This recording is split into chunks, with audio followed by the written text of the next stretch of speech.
Others will be criticizing me. Others will be criticizing you. Others will be harder on myself. You'll never know how I truly have felt. Makes you wanna say, this thing really does suck ass. Makes you wanna say, even things from the past. Makes you wanna say, this is the worst thing I have seen. Makes you wanna say, what the fuck, Marine? What the fuck, Marine? What the fuck, Marine? What the fuck, Marine? What the fuck, Marine? Jeez, what to play? Nothing's enticing me at the moment. Maybe gaming is dead. Final Fantasy 16 is out, but that's only for PS5. Sony bastards cucked me again. While exclusives do make consoles sell, Xbox wouldn't know anything about that, cause at the previous Xbox showcase, Halo and Gears of War were nowhere to be seen. Like, I understand they got Bethesda, but fuck, show some love for your exclusives. Speaking of exclusives, remember when Crash Bandicoot was an exclusive? Yeah, the original trilogy was for PlayStation 1 only, my first video game console. Once the Xbox and PlayStation 2 came around, Crash was multi-plat. Even was on GameCube. Crazy to think enough, huh? Well, I think it's time to revisit a certain remaster that came out in 2017 for PlayStation and a year later for Xbox and Steam. Crash Bandicoot N.sane Trilogy, a remaster of the original trilogy of Crash games. Now me, personally, I never played Crash 1 outside of a demo and emulation, but I did play Crash 2 and 3 as a kid. Those were certified hood classics. I know many grew up on Mario, Zelda, Metroid, Contra, but on PS1, I grew up on Crash. Crash's saga didn't end at the trilogy though. He even got a fourth game, The Wrath of Cortex. It was fundamentally different in graphics, but the core stayed the same. Made by Traveler's Tales instead of Naughty Dog, still a great game. Makes you wonder why they retconned this into insanity with Crash Bandicoot 4. It's about time. Like, why did they do that? And they changed the art style, at least it was better than Crash of the Titans and Mind Over Mutant. Yeah, maybe we'll get to those games one of these days. After those games, Crash remained barren for a while, but not until the N.sane Trilogy came out. It was that game that made me say, hey, I'm buying a PlayStation. Then after I bought one, they announced it was coming to Xbox, which was the console that I owned before. Thanks, Activision.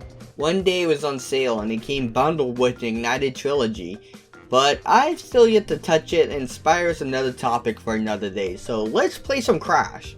So when we launch the game, we see a cool cutscene of the Activision logo, and an animation for the Vicarious Visions logo. It's nice seeing polygonal Crash turn into modern day marsupial after he jumps into that machine. We get the menu of the three games all styled up. Let's of course start with Crash 1. The intro cutscene is remastered really well. Starting off the premise of the game, you are the mutant Bandicoot created by Dr. Neocortex and his lackey Embryo. After his creation went bad with Crash, he then aims at Tawana, the female Bandicoot, and presumably Crash's love interest.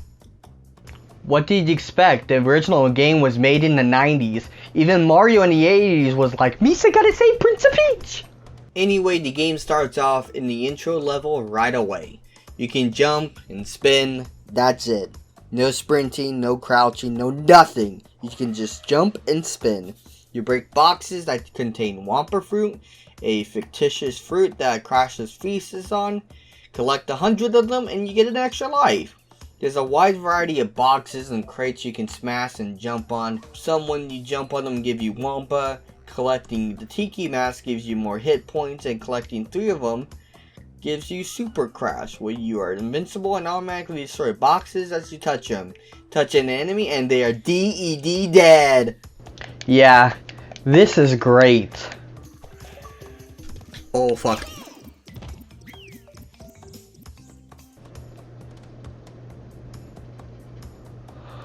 Well, I didn't say it was going to be easy. Finishing the first level, great, but you missed 2 boxes.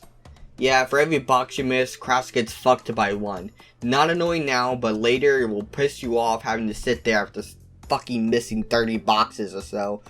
Just like Super Mario World, Crash has this line on the islands and stuff. You go in the path to continue. It's fine, but I personally hate this because it's taken after Mario way too much. Although it visually shows the journey Crash is taking to get back to Cortex, so that's cool. And based off the island's environment, you can kind of tell what's going to be the level. So if it's on a bridge, it's going to be a bridge level. Collecting 3 Twana tokens give you a bonus.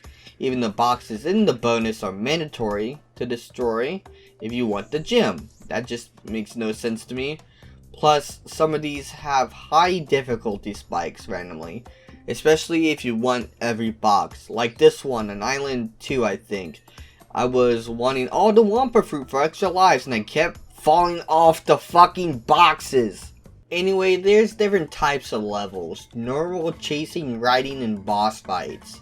This is an okay amount of variety. I don't think there's too many different levels and I don't think there are too few. It's just how I like it. Visually, the levels change, of course, and fundamentally, they work all the same. Boss fights are simple. They attack, you watch their pattern, then you attack. Some are easy, some are bullshit. Some are a breeze, and some take 15 minutes to do. After beating Papu, you unlock Coco as a playable character. She's playable in all 3 games in the remasters. Or would you call these remakes, since it's from the ground up? You know what, never mind. Coco is no different from Crash. She jumps, spins, and moves just like Crash. Bosses in certain levels are Crash only though. Really, it makes no sense. They could have went the extra mile and make her fully playable in every level. I think she was in Crash 4. No, not in Wrath of Cortex. I mean, it's about time. Jesus, don't confuse the viewer, goddammit. This game forgives the player's deaths by placing checkpoints where checkpoints weren't before and giving Aku Aku's, the Tiki mask, randomly when you die a lot. But the game overall is still fucking difficult. It's like the game's giving you a migraine but also offering Advil to help numb the pain. It still hurts, although it is thoughtful, so I guess it's okay. Okay, going to Island 2, we meet Ripperoo, and an insane dog in a straitjacket. What? Were they on drugs making these characters? Who comes up with that? You have to watch him jump on these platforms and time the big TNTs to explode next to him. Like I said, if you can time it well, this fight is easy, or it takes 15 minutes. Eventually, you do come to the road to nowhere. These bridge levels are infamous to being difficult, though this first one's not that bad. On the other levels, though, the gauntlets from checkpoint to checkpoint are grueling. Like this one right here, you gotta climb this wall and then get to the next part of the level. But the platforms go away in a pattern. If you fall, you have to climb back up. It's annoying. Our next box is Koala Kong, a Donkey Kong ripoff. Ripperoo was unique, but this is weird. This is just a buff roid rage koala.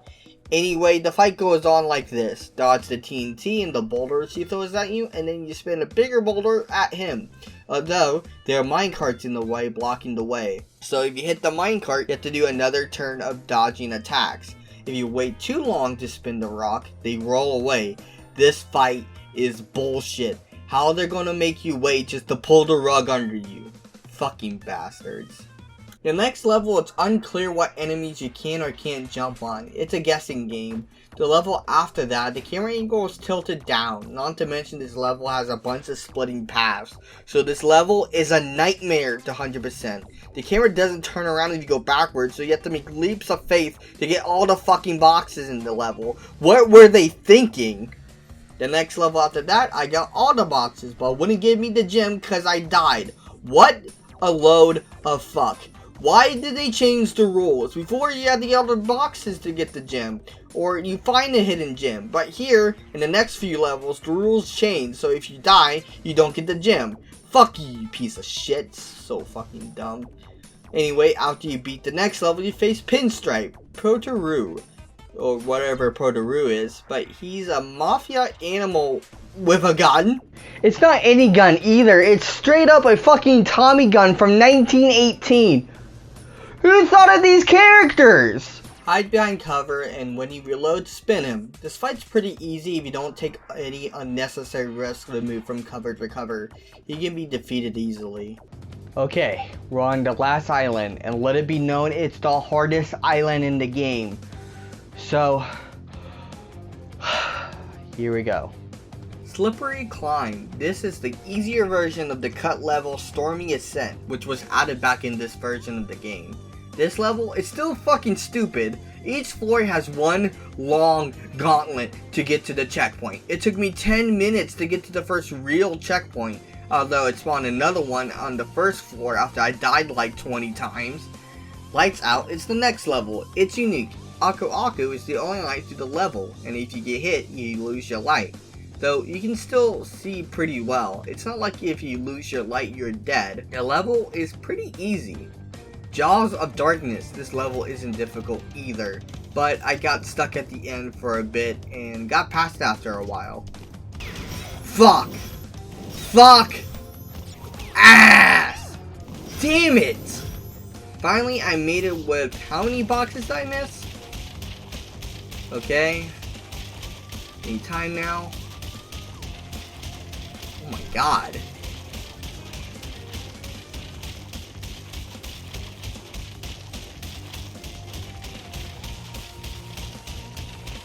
Jesus, 62 boxes? Where were all these boxes? Castle Machinery. It starts you off just out of reach of the end of the level. Nothing crazy about this level. Moving on. Dr. Nitrous Brio. He throws potions that turn into monsters that you jump on in turn hurting him. This is a two-phase boss fight. After the potions, he turns into the Hulk for some reason. Now you have to jump on him. After doing that 3 times, he falls through the window. Next is the lab. Pretty straightforward, just like the rest of the game, but I got stuck at the end again. Got past it, moving on. The Great Hall, if you collect all the gems, you get a little special thing. I don't know what it is, nor do I really care since I didn't 100% the game. Well, we made it to Cortex. Let's show him who's boss. Fuck! Damn it! Ass! No! I was nowhere near that fucking laser. That whole fucking fight, this whole fucking fight is run, jump, spin, and die over and over and over again. Eventually it gives you more hit points, and only then the fight is possible. Keep in mind, this was not in the original game. You did not get bonus hit points after dying a fucking lot, so you had to brute fucking force it against fucking Cortex. That's it, Cortex, you fucking 8-head. You're gonna meet your maker, bitch! Yeah, take that, Cortex, you bitch. Just wanna hug you, and then the game ends. Roll the credits. Thank fuck that it's over. Now I have good news, and I have bad news. The good news is Crash 1 is beaten. The bad news is we have 2 more Crash games in this collection to beat. Crash 1 overall though was great. It revolutionized how platformers should play. And what was special is that it was 2D and 3D at the same time. The original game launched a franchise, and this remaster revived it. It was the perfect game. Although it's difficult fucked sometimes and unforgiving some points, it still set a new standard for how 3D platformers should play. And standards. What do you know about standards? How did you come back?